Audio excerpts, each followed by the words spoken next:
분들과 인사하시면서 이렇게 이야기해 주시면 좋겠습니다. 우리는 모두 다 주님의 기쁨입니다. 우리는 모두 다 주님의 기쁨입니다. 한 달 전에 저희 집 막내 딸이 어떤 편지를 한 장 발견했습니다. 제가 아내와 7년 연애하고 결혼한 지 16년, 총 23년 동안 제가 딱 한 번 썼던 연애 편지를 제 딸이 어디서 그걸 찾아가지고 발견한 거예요. 저도 그 존재를 잊고 있었는데 어느 날 문득 집안 정리를 하다가 이게 발견된 겁니다.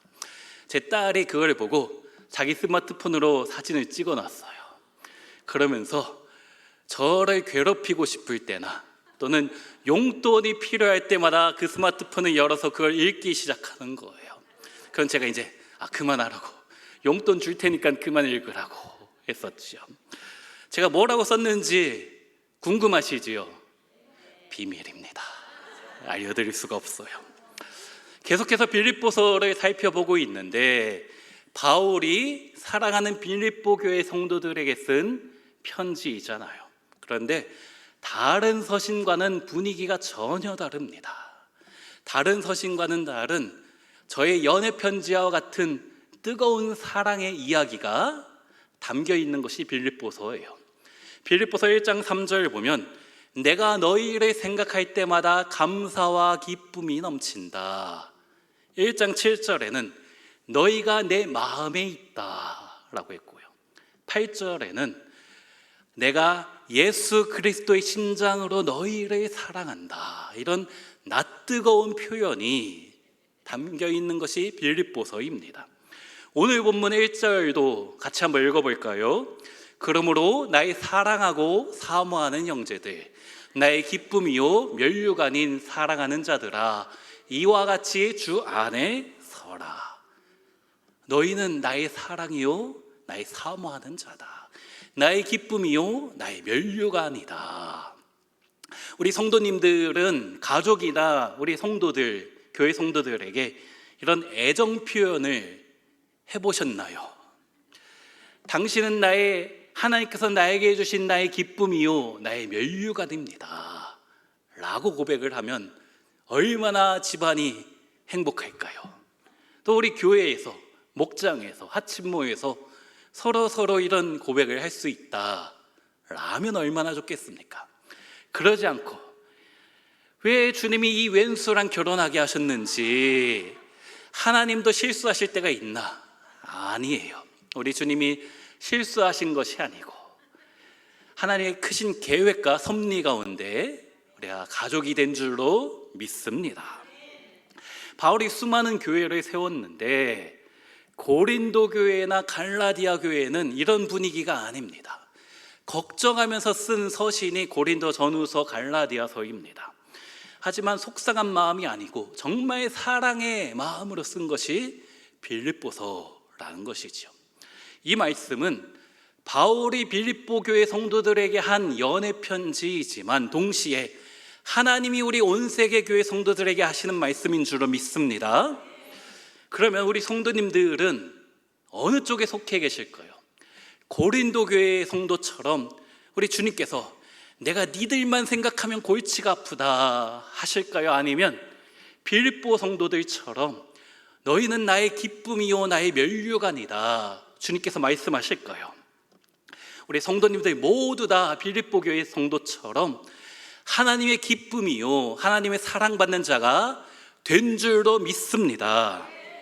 스바냐 3장 17절 너희 하나님 여호와가 너희 가운데 계시니 그는 구원을 베푸실 전능자시라. 그가 너로 말미암아 기쁨을 이기지 못하시며 너를 잠잠히 사랑하시며 너로 말미암아 즐거이 부르며 기뻐하시리라. 여기 너라는 단어 대신에 나라고 읽으면 더 은혜스러워요. 나의 하나님 여호와가 나의 가운데 계시니 그는 구원을 베푸실 전능자시라. 그가 나로 말미암아 기쁨을 이기지 못하시며 나를 잠잠히 사랑하시며 나로 말미암아 즐거이 부르며 기뻐하시리라. 이 말씀이 오늘 나에게 하시는 말씀인 줄 믿습니다. 우리 주님께서 나와 함께 하셔요. 나에게 바라보시면서 기쁨을 이기지 못하시는 분, 그분이 우리가 믿는 주님인 줄로 믿습니다. 그런데 1절 마지막 절 보면 이렇게 써 있어요. 주 안에 서라. 주 안에 서라.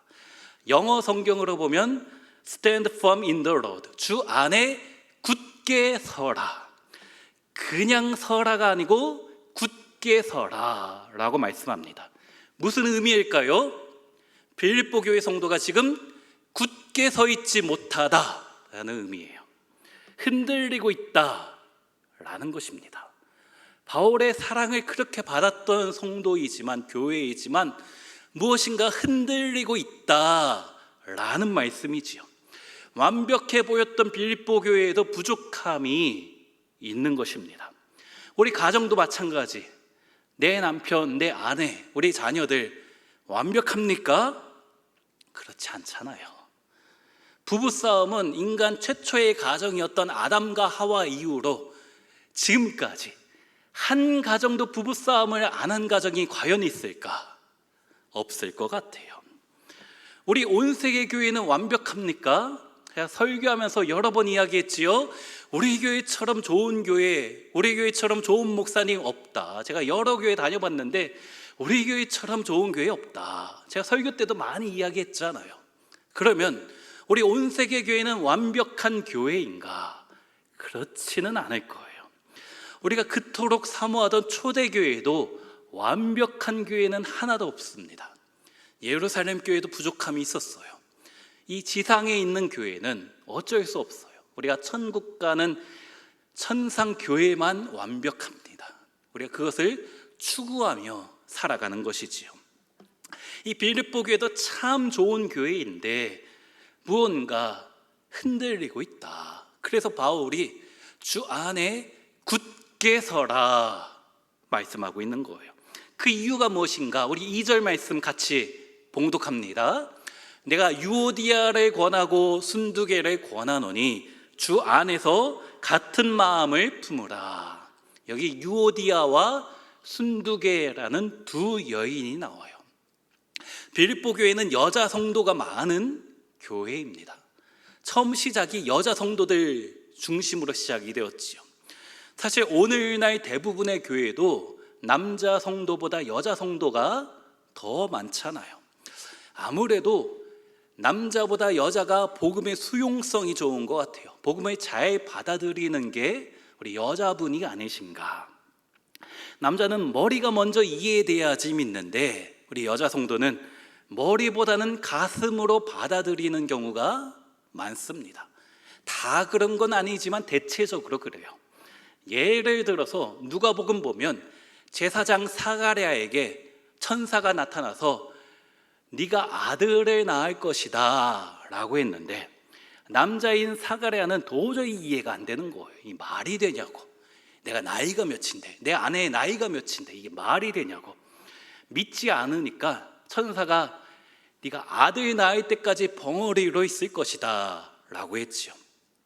그 후에 천사가 마리아에게 찾아가서 내가 하나님의 아들을 잉태할 것이다 라고 했어요. 마리아 어떻게 했습니까? 머리로 이해하려고 하지 않고 그냥 주의 계집종이니 주의 말씀대로 이루어지리다.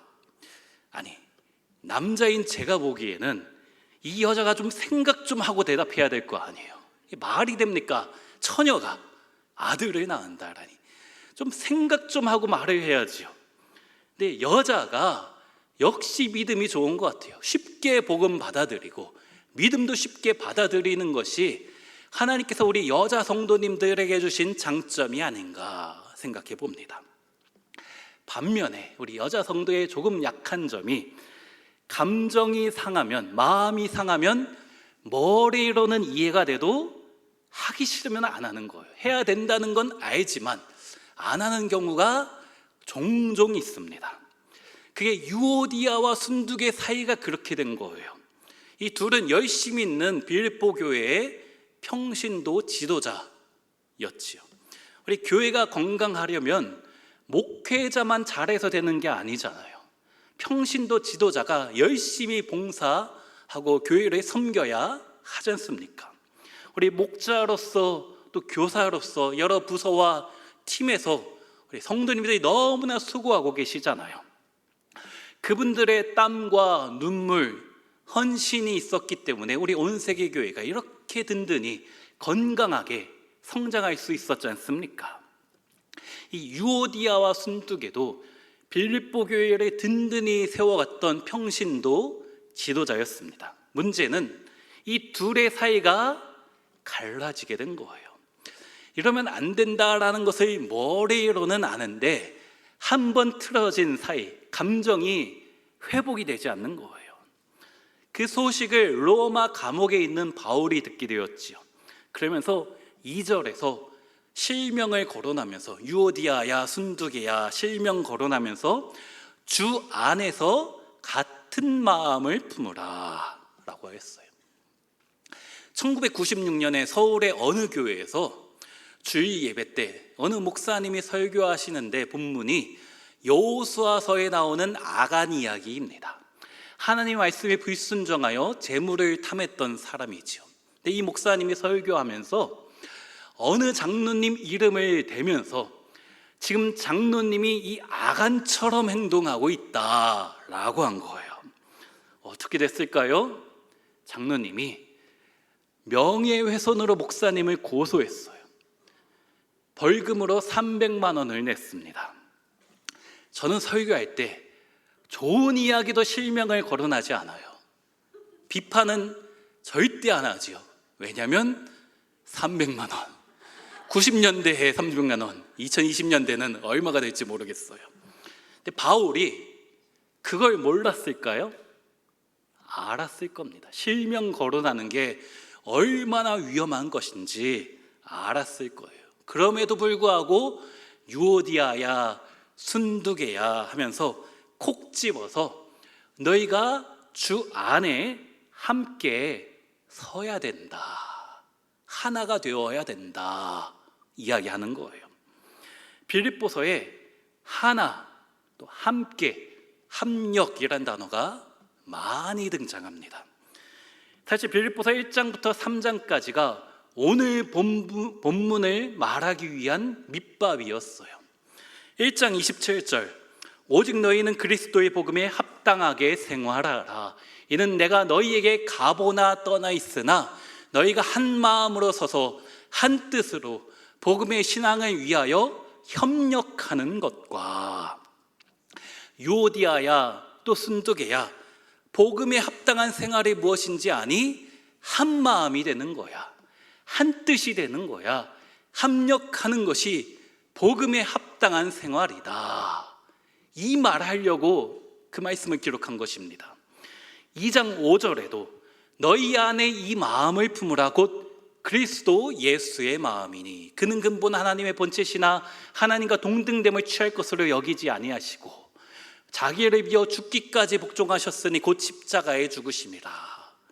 유오디아야 순두계야 너희가 믿는 예수님은 어떤 분이시니 그는 근본 하나님과 동등된 분이시지만 하나님 자신이지만 하나님으로서의 위치를 포기하고 이 땅에 낮게 찾아오셔서 심지어 죽기까지 복종하신 분이 너희가 믿는 하나님이시잖아. 그래서 어떻게 됐지? 하나님이 그를 높여 모든 이름 위에 뛰어난 이름으로 세워주셨잖아. 너희도 마찬가지야. 서로 잘났다고 싸우지 말고 내가 더 교회 위에 선신했다고 내세우지 말고 저 사람이 나보다 더 귀한 분이시구나. 나는 저분에 비하면 참 부족하고 저분이 하나의 더 많은 은혜와 축복을 받아야 되는구나 라고 서로 세워주면 어떻게 될까? 하나님이 그를 예수님을 높여준 것처럼 너희도 높여주실 것이다. 이 말씀이 1장부터 2장, 3장까지 계속 반복된 이야기입니다. 그러면 이 유오디아와 순두계 이 두 사람의 믿음이 연약해서 싸웠을까? 그렇진 않아요. 교회에서 싸우는 사람이 믿음 약한 사람이 아닙니다. 믿음 없는 사람은 교회에서 싸우지도 않아요. 3절 보면요, 또 참으로 나와 멍에를 같이 한 내게 구하노니 복음에 나와 함께 힘쓰던 저 여인들을 돕고. 이 두 사람이 어떻다고요? 복음에 나와 함께 힘쓰던 사람이다 라는 거예요. 사도행전 16장에서 바울이 유럽에 처음 건너가서 세웠던 교회, 바울에게 자신의 집을 내어주어서 빌립보 교회를 시작한 여인의 이름이 루디아잖아요. 사실 이 루디아는 본명이 아닙니다. 리디아라는 고대에 있었던 지명이에요. 우리 수원에 사는 사람을 수원댁, 안산에 사는 사람 안산댁, 인천에 사는 사람을 인천댁 했던 것처럼 루디아댁이라고 부르는 어떤 여인의 집에서 빌립보 교회가 시작된 것이지요. 많은 신학자가 루디아의 본명이 유오디아나 순두계 둘 중에 하나이다 라고 많은 신학자가 말합니다. 믿음 약한 초신자가 아니에요. 구원받은 사람이에요. 누구보다 교회 위에서, 주님 위에서 충성 봉사했던 사람이고, 누구보다도 열심을 내었고, 또 자기의 집을 내어줄 만큼 물질적인 헌신도 많이 했던 사람이 그입니다. 믿음이 연약했다라면 바울이 실명을 거론하지도 않았을 거예요.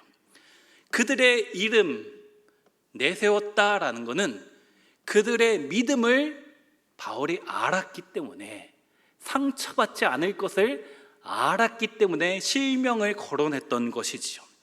그만큼 교회의 핵심 인물이었고, 누구보다도 칭찬받았고, 누구보다도 자랑할 만한 믿음의 사람이었습니다. 문제는 그 둘이 교회에서는 너무나 열심히 하는데 둘이 무엇인지 사이가 갈라진 거입니다. 그러면 왜 둘이 싸웠을까? 왜 둘이 하나가 되지 못하였을까요? 그 이유는 성경에 나오지 않아서 모르겠어요. 그 말은 중요한 문제가 아니라는 겁니다. 만약 진리나 교리에 관한 문제였다라면 바울이 가만히 있지 않았을 거예요. 교리에 관한 문제였으면 바울은 목숨 걸었기 때문입니다.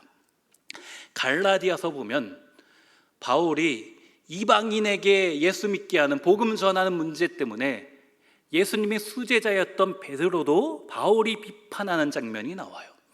또 자신을 사도와 연결시켜줬던 바나바도 바울이 뭐라고 하는 장면이 나옵니다. 왜냐하면 복음에 관련된 문제였기 때문에. 그러면서 갈라디아서 1장 8절에 우리가 너희에게 전한 복음 외에 다른 복음을 전하면 저주를 받을지어다. 그만큼 복음에 목숨 건 사람이 바울인데, 유오디아와 순두계가 왜 싸웠는지 성경에 아무런 언급이 없다라는 것은 중요한 문제가 아니기 때문이에요. 사실 부부 싸움도 그렇고 우리 교회 안에서 때로 있는 갈등의 문제, 진리 때문에 그러지 않습니다. 어떻게 해야지 내가 예수 더 잘 믿을 수 있는가, 그것 때문에 갈등하지 않아요. 별로 중요하지 않은 자존심 때문이잖아요. 부부싸움도 그렇지요. 별 중요하지 않은, 내가 자존심 조금만 내려놓으면 되는데, 예전에 어느 교회에서 리모델하고 나서 둘로 나뉘어졌다라고 하지요. 본당의 카페트를 녹색으로 할 것인가 붉은색으로 할 것인가, 녹색으로 해야 된다는 푸른 초장파와 붉은색으로 해야 된다는 예수님 보혈파가 나눠져서 싸운 거예요. 또 미국에 실제 있었던 일인데, 미국의 어느 교회는 세족식을 하는데 오른발을 먼저 씻겨야 되냐 왼발 먼저 씻겨야 되냐, 그거 가지고 싸웠어요. 중세 카톨릭에는 바늘에 천사가 몇 명이 올라가 서 있을 수 있냐, 그거 가지고 싸웠습니다. 별 쓸데없는 거 가지고 난리친 거예요. 왼발부터 씻기면 어떻고 오른발부터 씻기면 어때요? 그냥 벗겨보고, 양말 벗겨보고 냄새 나는 발부터 씻기면 되잖아요. 별 중요한 문제가 아닙니다. 오늘 이제 오전에 목장 신방을 하고 점심 식사를 삼계탕 집을 갔습니다. 두 테이블에 7분이 식사를 했는데, 한쪽 테이블은 삼계탕 안에 있는 대추를 먹자파와 한쪽 테이블은, 제가 있는 테이블은 대추를 먹지 말자파가 있었어요. 결론이 어떻게 났을까요? 먹고 싶은 사람은 먹고 먹기 싫은 사람은 먹지 말자, 쉽게 결론이 났습니다. 그거 가지고 싸울 필요가 없습니다. 푸른 초장이면 어떻고 예수님 보혈이면 어떻고 의미 부여만 하면 되지, 그게 목숨 걸 문제는 아니잖아요. 우리 교회는 카페트가 없어서 얼마나 다행이에요. 중요한 것은 이 교회 안의 갈등의 문제를 어떻게 해결할 것인가, 먼저 나와 다를 수 있구나 인정해야 합니다. 그러니까 자주 싸우는 사람, 누가 싸웁니까? 나와 싸우는 사람은 저 아프리카에 있는 사람이 아니잖아요. 가까이 있는 사람, 특별히 우리 가족과 가장 가까우니까 가족하고 밤낮 싸우잖아요. 우리 교회 성도들하고 갈등이 있을 때가 있지요. 왜냐하면 가까이 있으니까. 당연한 것입니다. 교회에 관심 없는 사람은 싸우지도 않는다라고 했지요. 주일 예배 끝나고 그냥 집에 가버리니까. 교회 안에서 부서에서 갈등이 있다라는 것은 다 믿음이 좋은 사람이고 교회를 사랑하니까 의견 충돌이 일어나는 것입니다. 유오디아와 순두계, 우리가 싸웠다고 해서 우리가 폄하할 사람이 아니에요. 빌립보 교회에 없어서는 안 되는 너무나 소중한 사람이죠. 그런데 이 둘이 원수가 되니까 어떻게 되었습니까? 유집사 편과 순집사 편으로 갈라지게 되는 거예요. 다른 성도도 불편해요. 내가 유집사와 인사하면 괜히 순집사가 쳐다보는 것 같고, 내가 순집사와 대화하면 유집사 사람이 괜히 눈치 주는 것 같고, 참 아이러니가 아닐 수가 없어요. 오늘 오전에 또 제가 신방했던 어느 권사님, 어렸을 때 우리 부평 동부교회 다니다가 이제 시집가고 서울에 있는 교회를 잘 섬기다가 너무나 기쁘고 행복하게 신앙생활을 했는데 어느 날 교회가 갈라지게 되었습니다.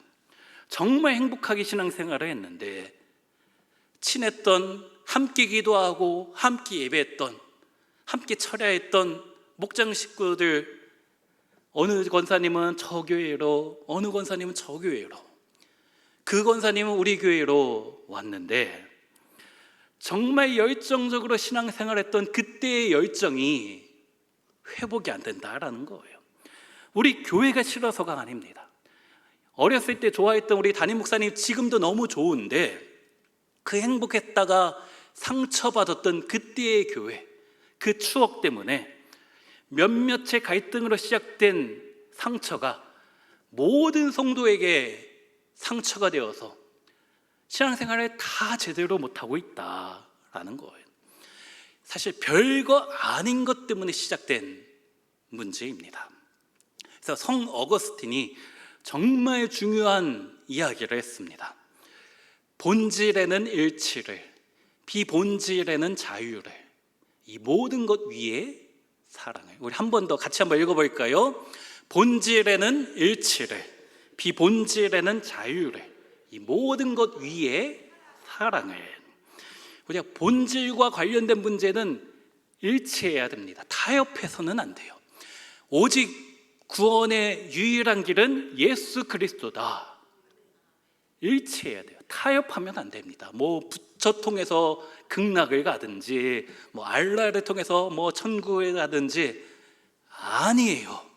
타협할 수가 없습니다. 그러나 비본질적인 문제는 자유를 줄 수 있어요. 대추가 먹고 싶으면 먹고 먹기 싫으면 먹지 말고, 짜장면 먹고 싶은 사람은 짜장면 시키고 짬뽕 먹고 싶은 사람은 짬뽕 시키고, 바쁠 때만, 시간 없을 때만 음식은 통일시키면 되는 겁니다. 더 중요한 것이 이 모든 것 위에 사랑을, 모든 것 위에 사랑이 있어야 된다. 근데 이게 반대가 되면 정말 심각해요. 본질적인 것에 자유를 줘서 예수 믿기 싫어? 괜찮아. 큰일 납니다. 또 비본질적인 것을 억지로 일치시키려고 할 필요가 없어요. 별로 중요하지 않은 문제입니다. 무엇보다도 이 모든 것 위에 무엇이라고요? 사랑이 있어야 된다. 나만 주님의 기쁨이 아니고 우리 모두 다 주님의 기쁨입니다. 그렇기 때문에 저 형제, 우리 저 성도 사랑해야 되는 것입니다. 이 모든 것 위에 사랑이 필요한 것이지요. 1절에 나왔던 나의 사랑, 나의 사모하는 자, 나의 기쁨이요 나의 면류관, 그 말씀이 주님께서 나에게만 하시는 말씀이 아니고 우리 다른 성도들에게도, 우리 가족에게도 하시는 말씀인 줄로 믿습니다. 우리는 모두 다 주님의 기쁨이에요. 나만이 아닙니다. 또 중요한 것이 3절 같이 한번 읽어볼까요? 또 참으로 나와 멍에를 같이 한 내게 구하노니 복음에 나와 함께 힘쓰던 저 여인들을 돕고 또한 글레멘드와 그 외에 나의 동역자들을 도우라. 그 이름들이 생명책에 있느니라. 우리는 모두 다 멍에를 같이 한 사람이다. 이 멍에라는 단어가 부부관계를 뜻할 때도 사용하는 단어입니다. 우리 성도는 주님 안에서 한 가족이 되었습니다. 그렇기 때문에 주님의 마음을 가지고 사랑할 수밖에 없는 거예요. 또 3절 마지막에 보면 그 이름이 생명책에 있느니라. 우리는 모두 다 하늘나라 족보에 같이 기록된 사람이에요. 하늘나라 족보에 생명책에 같이 기록된 사람인 것입니다. 같은 천국 백성이고 언젠가 우리가 천국 가서 만나게 될 사이라는 것이지요. 거기서 영원히 함께 할 것입니다. 자, 천국을 갔다 오지는 않았지만 이 땅에서 다투고 사이가 안 좋았던 사람, 우리 하나님께서 천국의 내 집 옆에 그분 집을 만들어 놓지 않았을까? 저는 강한 확신이 있어요. 진리의 문제는 아닙니다. 그런 강한 확신이 있어요. 그럴 것 같아요. 위대한 청교도 신학자요, 위대한 설교자였던 조나단 에드워즈 목사님이 했던 설교의 제목을 책으로 내놓은 것이 있는데, 제목이 심판날에 다시 만날 분쟁하는 목사와 교인.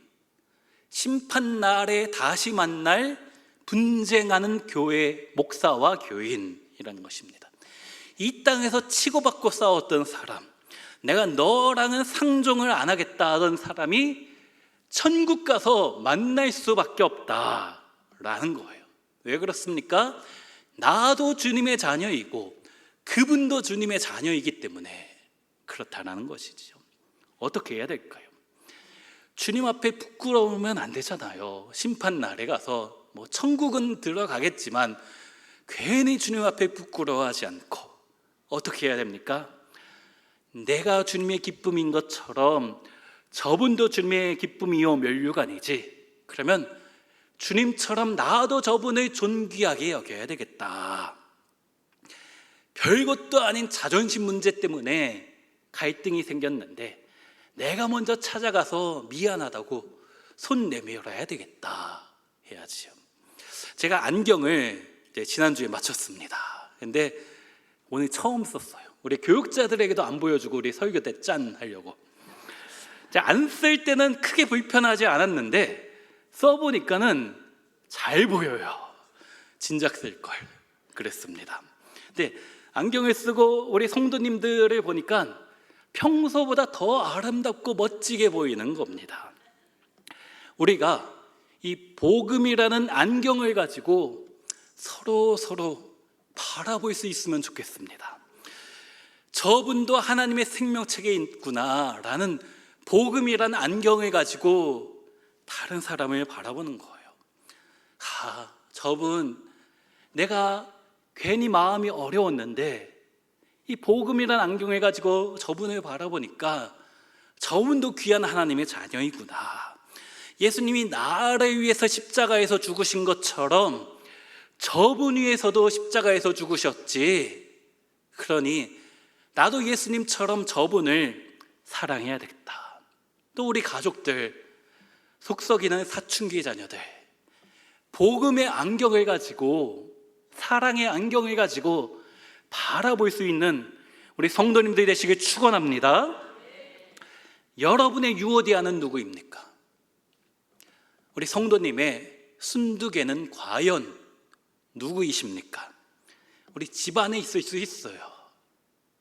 우리 가정에 있을 수 있고, 교회에, 우리 목장에, 같이 섬기는 부서에 있을 수 있습니다. 괜히 꺼리끼는 사람, 어떻게 해야 된다고요? 나만 주님의 기쁨이 아니고 저분도 주님의 기쁨이구나, 그 마음 가지고, 그 복음의 안경을 가지고 그분에게 찾아가면 좋겠습니다. 복음의 안경을 가지고 내가 주님의 마음으로 당신을 섬기겠습니다. 우리 이웃에게 날마다 주의 사랑을 전하는 우리 모든 성도님 되시기를 축원합니다. 그렇게 살아갈 때 주님께서 우리 성도님들 한 분 한 분 보시면서 내가 너 때문에 기쁨을 이기지 못하겠다, 내가 너로 인하여 즐거이 노래 부른다 말씀해 주실 줄 믿습니다. 그렇게 오늘도 빛과 소금이 되어 세상에 나아가 또 우리 VIP들에게도 복음을 가지고 사랑을 가지고 나아가시는, 그렇게 축복 누리시는 우리 모든 성도님 되시길 주의 이름으로 축원합니다. 자, 우리 말씀 생각하며 찬양하며 나아가겠습니다. 우리 박수 치